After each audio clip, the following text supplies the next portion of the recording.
Il va devoir en fait me découper tout le visage. Il voulait me découper ici là et jusque là, soulever la peau et aller gratter pour l'enlever. Ma tumeur, il l'a mesurée à l'ordinateur, elle faisait 8 cm par 7. C'est quasiment à peu près je crois une balle de tennis. Bonjour, je m'appelle Valentin Prévost, j'ai 16 ans et je vais vous raconter l'histoire de mon fibrome nasopharyngé.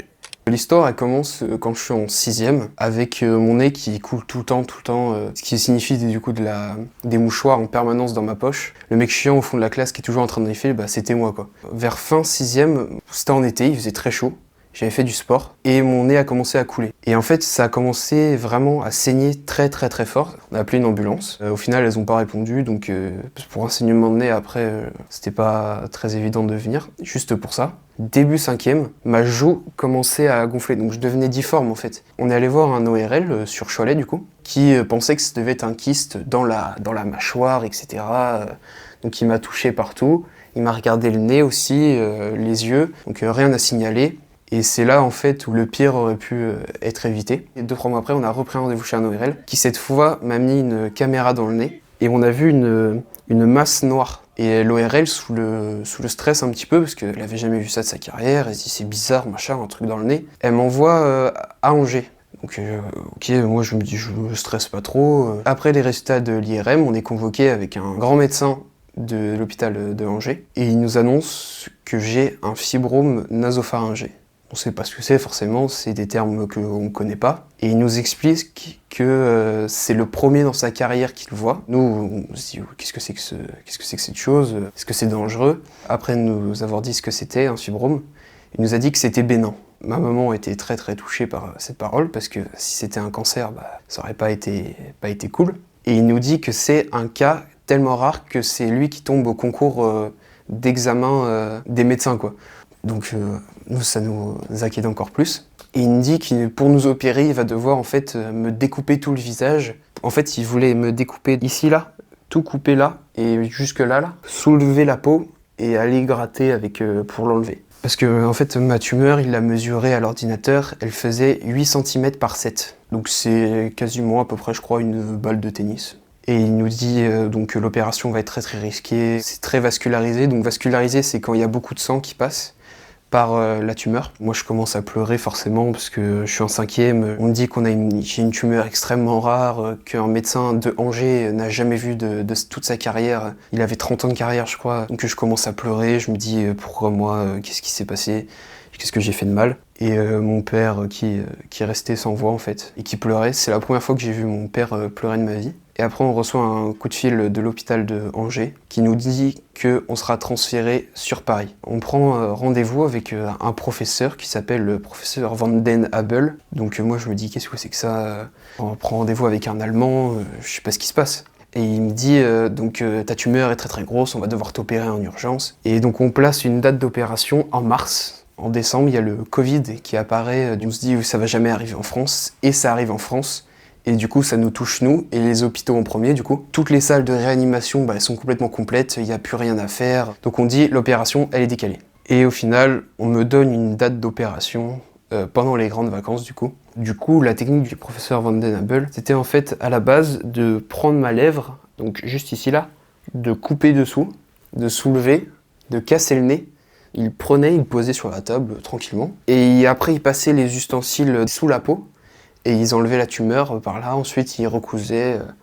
J'avais un plâtre sur la tête. Donc moi je lui dis, c'est pas évident quand même de faire ça. Avec mon plâtre, ce sera pas pratique, etc. Donc maman m'accompagne au bloc, me tient la main en me disant ça va bien se passer, t'inquiète pas, on est avec toi, tout le monde est avec toi, ta famille. Et j'essaye de pas pleurer parce que je me dis quand même, je suis un bonhomme quoi. J'ai pas pleuré pour ça, faut que je tienne bon, faut que je donne du courage à mes parents, machin. Je pleure pas. Donc on me met le masque sur la bouche. Et là aussi je me dis, faut que je sois un bonhomme, faut pas que je dorme et tout. Je vais essayer de rester éveillé. Et au final, je me dis, ça va, j'arrive à rester réveillé. Les mecs ils n'arrivent pas à m'endormir, je suis trop fort. Je fais, pourquoi ça m'endort pas? Ils m'enlèvent le masque, ils me font, ah non, parce qu'on n'a pas commencé. Je fais, ah ok. Donc ils me remettent le masque. Et ils font, allez Valentin, on y va. Donc là, je respire un grand coup. Je me dis, je peux rester sur la table. Je peux ne pas revenir. Donc je repense forcément à toute ma famille, à mes amis que j'avais au collège, ce que je ne verrais peut-être pas sur le moment. Je fais, bon, on peut y aller. Et il ferme, il fait, ok, on y va.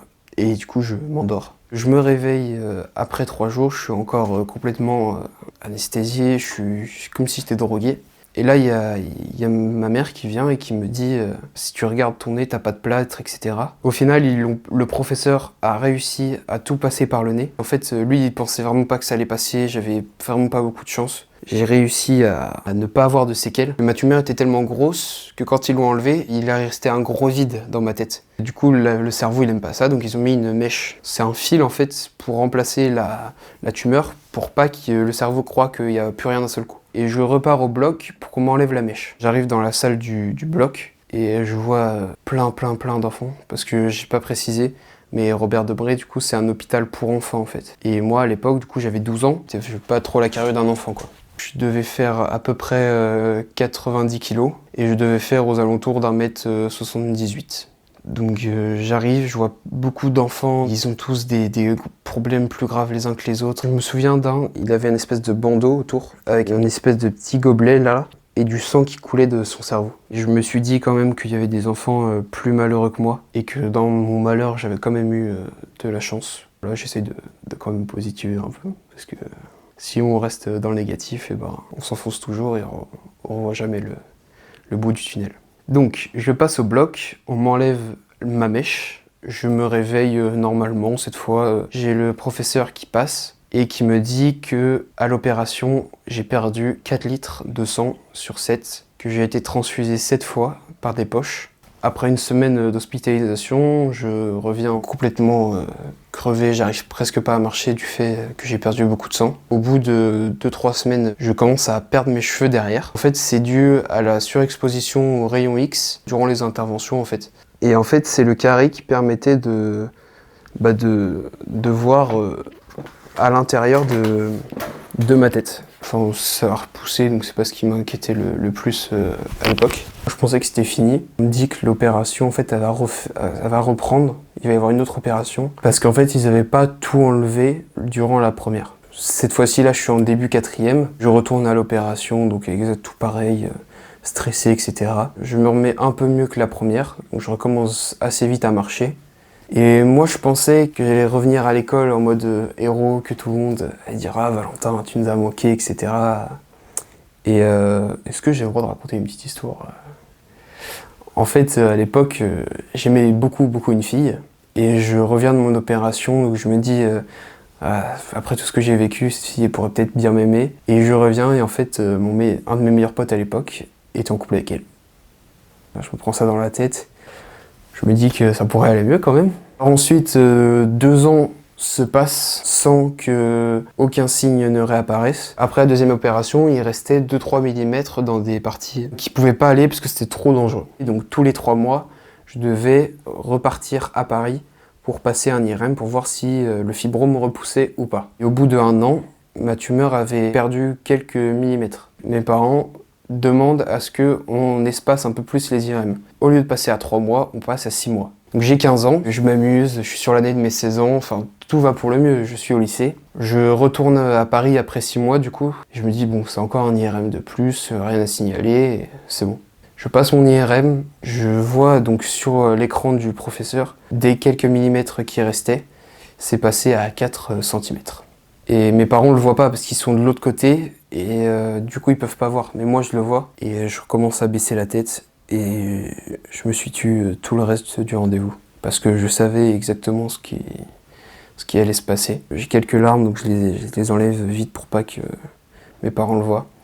Mais en fait, au final le professeur il finit quand même par leur dire. Et on s'est regardé et puis on savait que c'était reparti pour une nouvelle opération. Donc la 3e opération, donc maintenant je sais en fait à quoi m'attendre. J'y vais, j'espère juste que l'opération se passera bien.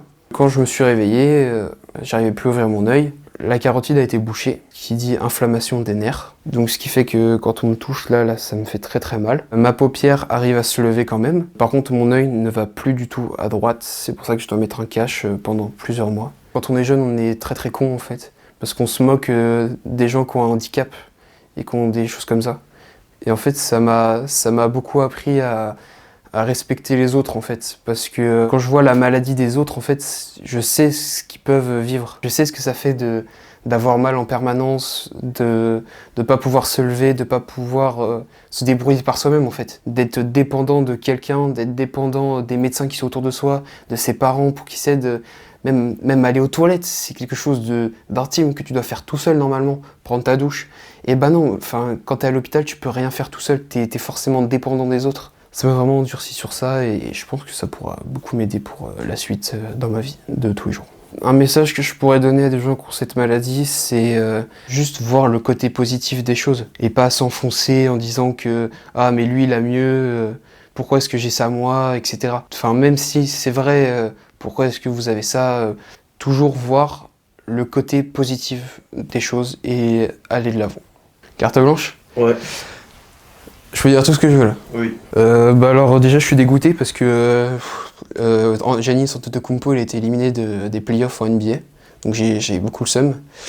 J'espère que les Warriors ils gagneront pas parce que j'aime pas les Warriors. Steph Curry je l'aime pas, bref.